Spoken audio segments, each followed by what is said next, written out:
तो सब लोगों को पता ही होगा कि Bharat AMCA Mark II aircraft के लिए 110 से 120 किलोन्यूटन थ्रस्ट वाले इंजनों को बनाने को लेकर तैयारी कर रहा है और रिपोर्ट के मुताबिक इन इंजनों के डेवलपमेंट के लिए gas turbine research establishment France, America और ब्रिटेन जैसे देश के साथ नेगोशिएशन कर रहा है और जल्द ही इस नेगोशिएशन के अंतर्गत किसी एक देश के साथ इंजनों को निर्माण करने के लिए समझौते को भी कर लिया जाएगा। पर यहाँ पे दोस्तों सबसे बड़ा सवाल ये है कि AMCA Mark I जैसे एयरक्राफ्टों के लिए जहाँ पे 98 किलोन्यूटन थ्रस्ट वाले A414 इंजनों का चुनाव किया गया तो वहीं पे gas turbine research establishment AMCA Mark II एयरक्राफ्टों के लिए क्यों इससे ताकतवर इंजन मतलब 110 से 120 किलोन्यूटन थ्रस्ट वाले इंजनों को तैयार करना चाहता है। बेसिकली दोस्तों देखा जाए तो AMCA Mark I और AMCA Mark II एयरक्राफ्टों में वजन और आकार का कोई भी अंतर नहीं होगा, पर इंजनों के ताकत को करीब करीब 20 से 30 किलोन्यूटन थ्रस्ट तक क्यों बढ़ाया जाना है, यही अब एक बड़ा सवाल बना हुआ है। हालांकि दोस्तों अगर इंजनों को टेक्नोलॉजिकली सुपीरियर बनाया जाता है तो नो डाउट ये एयरक्राफ्टों के परफॉर्मेंस को एनहांस करने के लिए होगा, पर दोस्तों यहाँ पे दुनिया में शायद ही ऐसा कोई देश हो जो कि अपने एक ही टाइप के अलग अलग एयरक्राफ्टों में अलग अलग थ्रस्ट वाले इवन इतने थ्रस्ट के अंतर वाले इंजनों का उपयोग करता होगा। मीडिया रिपोर्टों के मुताबिक gas turbine research establishment 5th generation के AMCA एयरक्राफ्टों के लिए अधिक सोफिस्टिकेटेड और टेक्नोलॉजिकली सुपीरियर इंजन चाहता है, जो कि केवल मात्र एयरक्राफ्टों के परफॉर्मेंस को ही इंक्रीज नहीं करेगा बल्कि आने वाले समय के भी इंजनों के जरूरतों को पूरा करेगा। और ये भी दावा किया जा रहा है कि इन इंजनों का development gas turbine research establishment असल में को डेवलपमेंट मैकेनिज्म में करना चाहता है और साथ ही साथ इंजनों के टेक्नोलॉजियों को भी अपने पास रखना चाहता है। वहीं पे दोस्तों आप लोगों को ये भी बता दूं कि जो टेक्नोलॉजिकली सोफिस्टिकेटेड इंजन है इसके ड्राई थ्रस्ट भी करीब करीब 75 किलोन्यूटन तक होगा। और फिलहाल दोस्तों अगर देखा जाए तो दुनिया में कोई भी ऐसा एयरक्राफ्ट नहीं है जो कि 25 टन कैटेगरी का मतलब मीडियम वेट कैटेगरी का हो और इसमें इतने ताकतवर तरीन इंजन मतलब 75 किलोन्यूटन ड्राई थ्रस्ट वाले इंजनों का उपयोग किया जाता हो। और दोस्तों इतने थ्रस्ट वाले इंजनों को इस्तेमाल करने के पीछे जो सबसे बड़ा कारण है वो है AMCA एयरक्राफ्टों के सुपर क्रूजर। यहाँ पे आप लोगों के जानकारी के लिए बता दूं कि DRDO चाहता है AMCA एयरक्राफ्टों में सुपर क्रूजर कैपेबिलिटी हो, मतलब ये जो एयरक्राफ्ट है ये बिना आफ्टर बर्नर के सहारे भी सुपरसोनिक रफ्तार मतलब ध्वनि से अधिक रफ्तार में ट्रैवल कर सके। और आप लोगों के जानकारी के लिए ये भी बता दूं कि 5th जनरेशन के फाइटर एयरक्राफ्टों के one of the most crucial specification ये सुपर क्रूजर कैपेबिलिटी भी होता है, जिससे कि एयरक्राफ्ट हाई स्पीड में भी दुगना रेंज में काम कर सके।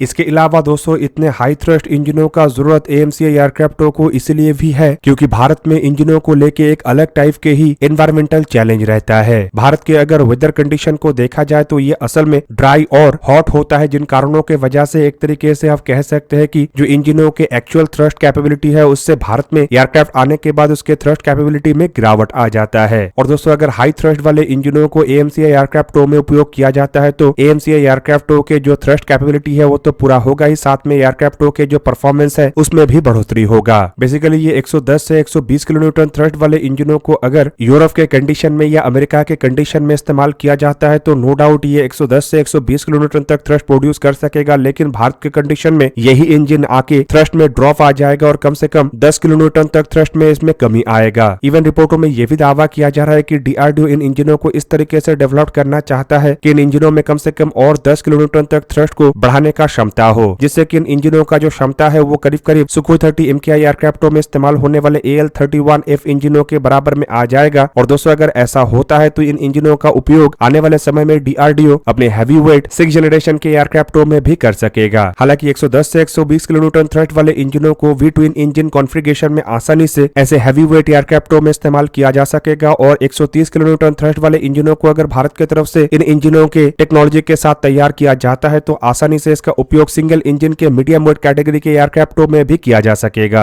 अब दोस्तों यहाँ पे आप लोगों के जानकारी के लिए बता दूं कि एक तरफ जहाँ पे DRDO का शाखा aeronautical development agency AMCA Mark I एयरक्राफ्टों के प्रोटोटाइपों को निर्माण करने को लेकर काम कर रहा है, तो वहीं पे दूसरी तरफ DRDO के और एक शाखा गैस टरबाइन रिसर्च एस्टेब्लिशमेंट के तरफ से भी 3 अलग अलग कंपनियों के साथ AMCA Mark II एयरक्राफ्टों के इंजनों को तैयार करने को लेकर नेगोशिएशन किया जा रहा है और कुछ रिपोर्टों के मुताबिक जल्द ही इस नेगोशिएशन को समाप्त करके इसे एक डील के रूप दिया जा सकता है। वहीं पे आप लोगों को ये भी बता दूं कि फिलहाल ये जो नेगोशिएशन है ये फ्रांस के सैफ्रॉन कंपनी, ब्रिटेन के रोल्स रॉयस और अमेरिका के जनरल इलेक्ट्रिक जैसे कंपनी के साथ किया जा रहा है, लेकिन कुछ रिपोर्टों के मुताबिक फ्रांस के सैफ्रॉन कंपनी के दावेदारी यहाँ पे सबसे अधिक है, लेकिन इसे भी एक तरीके से कंफर्म इसलिए नहीं किया जा सकता है क्योंकि DRDO के तरफ से तीनों कंपनी के ऑफर को ही अपने लिए ऑप्शन के तहत रखा गया है। और रिपोर्ट में यह भी दावा किया जा रहा है कि DRDO असल में इन इंजनों को केवल मात्र ट्रांसफर ऑफ टेक्नोलॉजी के अंतर्गत निर्माण नहीं करना चाहता है, बल्कि को डेवलप मैकेनिज्म में इन इंजनों को इस तरीके से बनाया जाएगा कि इंजनों के intellectual property right, export right sharing सब कुछ भारत के पास होगा, ताकि इन इंजनों को बाद में अपग्रेड करने को लेके या इंजनों के बेस पे अन्य इंजनों को निर्माण करने को लेके या फिर एयरक्राफ्टों के साथ इंजनों को एक्सपोर्ट करने को लेके भारत को किसी भी चुनौती का सामना ना करना पड़े। और दोस्तों इन्हीं कारणों से माना जा रहा है कि ये जो नया इंजन है ये केवल मात्र AMCA एयरक्राफ्टों के लिए ही गेम चेंजर नहीं होगा, बल्कि भारत के एरोस्पेस इंजीनियरिंग सेक्टर के लिए भी एक बहुत बड़ा गेम चेंजर होगा, क्योंकि इसके सहारे भारत अपने आप को इंजन के मामले में भी आत्मनिर्भर करेगा। अब दोस्तों एक तरफ जहां पे DRDO के तरफ से जेट इंजनों को लेके लगातार काम किया जा रहा है, तो वहीं पे DRDO अनमैन एरियल व्हीकलों के सेक्टर में भी अपने आप को मजबूत करने के लिए प्राइवेट सेक्टर कंपनियों का मदद चाहता है। रिपोर्ट में दावा किया जा रहा है कि DRDO के तरफ से कुछ प्राइवेट सेक्टर कंपनियों के साथ बातचीत किया जा रहा है, ताकि एक अनमैन एरियल व्हीकल के कोलिजन अवॉइडेंस सिस्टम का डेवलपमेंट किया जा सके। अब दोस्तों यहाँ पे आप लोगों के जानकारी के लिए बता दूं कि लगातार DRDO के तरफ से इंडियन आर्म फोर्सेस की आवश्यकताओं को पूरा करने के लिए अलग अलग टाइप के अनमैन एरियल व्हीकलों को डेवलप किया जा रहा है, और इसी डेवलपमेंट प्रोसेस को आगे बढ़ाने के लिए हाल ही में ही DRDO के शाखा एरोनॉटिकल डेवलपमेंट एस्टैब्लिशमेंट के तरफ से एक एक्सप्रेशन ऑफ इंटरेस्ट जारी किया गया है, जो कि इंडियन इंडस्ट्रियल पार्टनरों के लिए है। मतलब यहाँ पे भी मेक इन इंडिया इनिशिएटिव और आत्मनिर्भर भारत के संकल्प को ही उठाया गया, ताकि किसी भी तरीके से विदेशी कंपनियों का हस्तक्षेप भारत के इन प्रोजेक्टों में ना हो। बेसिकली इस एक्सप्रेशन ऑफ इंटरेस्ट के अंतर्गत DRDO एक सेंस एंड अवॉइडेंस सिस्टम या फिर कहे तो कोलिजन अवॉइडेंस सिस्टम को डेवलप करना चाहता है। यहाँ पे आप लोगों के जानकारी के लिए बता दूं कि कोलिजन अवॉइडेंस सिस्टम असल में किसी भी अनमैन एरियल व्हीकल के लिए काफी महत्वपूर्ण होता है, क्योंकि अनमैन एरियल व्हीकल को हवा में किसी अन्य व्हीकल के साथ या फिर पहाड़ या जमीन के साथ टकराने से यही बचाता है, और एक तरीके से आप कह सकते हैं कि ये अनमैन एरियल व्हीकल के परफॉर्मेंस को और एनहांस कर सकता है। हालांकि खाली इतना ही नहीं, बल्कि प्रोजेक्ट डॉक्यूमेंट में कुछ और भी सब सिस्टम को डेवलप करने को लेकर DRDO के तरफ से बातों को रखा गया है, जिनमें सबसे पहला है airborne active electronical scan array radar. Basically report में दावा किया जा रहा है कि DRDO एक एडवांस रडार चाहता है, जो कि अनमैन एरियल व्हीकल के लिए होगा, और ये अनमैन एरियल व्हीकल को एक एडवांस कैपेबिलिटी के साथ साथ रियल टाइम सिचुएशनल अवेयरनेस भी प्रोवाइड करेगा। हालांकि DRDO already active electronical scan array radar के डेवलपमेंट में सफलता हासिल कर चुका है, और इसी का उपयोग करके DRDO के तरफ से अनमैन एरियल व्हीकल के लिए भी इस तरीके के रडार को बनाया जाना है। जबकि वहीं पे दोस्तों airborne sense and awareness process सब सिस्टम का भी डेवलपमेंट का बात कहा जा रहा है, जो बेसिकली ऐसे अनमैन एरियल व्हीकल का ब्रेन माना जाता है। इस तरीके के इक्विपमेंटों के सहारे रेडार जो है वो डेटा को एनालाइज करेगा, और साथ ही साथ ये डिटरमाइन करेगा कि कोलिजन थ्रेट कहां पे है, और उसी हिसाब से ही अनमैन एरियल व्हीकल के मैन्यूवर को कंट्रोल करेगा। जबकि इसके अलावा ऑटोमेटिक डिपेंडेंट सर्विलेंस ब्रॉडकास्ट जैसे इक्विपमेंटों को भी तैयार करने को लेकर बातों को रखा गया है, जो बेसिकली सी एंड सीन इक्विपमेंट है, जो कि एयरक्राफ्टों के एयर स्पेस अवेयरनेस को मजबूत करेगा। इसके अलावा एसोसिएटेड ग्राउंड डिस्प्ले सिस्टम को भी तैयार करने को लेकर बातों को रखा गया है, जो कि ग्राउंड कंट्रोल स्टेशन में इस्तेमाल किया जाएगा, और इस तरीके का डिस्प्ले असल में संपूर्ण ऑपरेशन के जो क्लियर पिक्चर है उसे प्रोवाइड करेगा, ताकि ग्राउंड कंट्रोल यूनिट के तरफ से अनमैन एरियल व्हीकल को ऑपरेट करना या उसे कंट्रोल करना और आसान हो। इवन सराउंडिंग व्यू को भी ग्राउंड कंट्रोल सिस्टम्स के द्वारा देखा जा सके और अपने डिसीजन मेकिंग को आसान किया जा सके। कुल मिला के दोस्तों अगर देखा जाए तो DRDO की तरफ से पिछले कुछ सालों के अंदर अपने अनमैन एरियल व्हीकलों के डेवलपमेंट को काफी एनहांस किया गया है, जिससे कि एक तरीके से आप कह सकते हैं कि आने वाले समय में DRDO एटलीस्ट अपने आप को आत्मनिर्भर कर लेगा, जिससे कि अन्य देशों से और ड्रोनों को खरीदने का जरूरत नहीं पड़ेगा। दोस्तों आप लोगों को क्या लगता है कि AMCA एयरक्राफ्टों के लिए जो 110 से 120 किलोमीटर थ्रस्ट वाले इंजनों को बनाने के बातों को रखा जा रहा है, क्या यह सच में भारत के लिए गेम चेंजिंग होगा या नहीं? कमेंट करके अपना राय अवश्य दीजिए। दोस्तों आज के इस वीडियो को यहीं पे ही करते समाप्त। किसी और एक दिन किसी और एक वीडियो में मिलेंगे, तब तक के लिए जय हिंद, वंदे मातरम।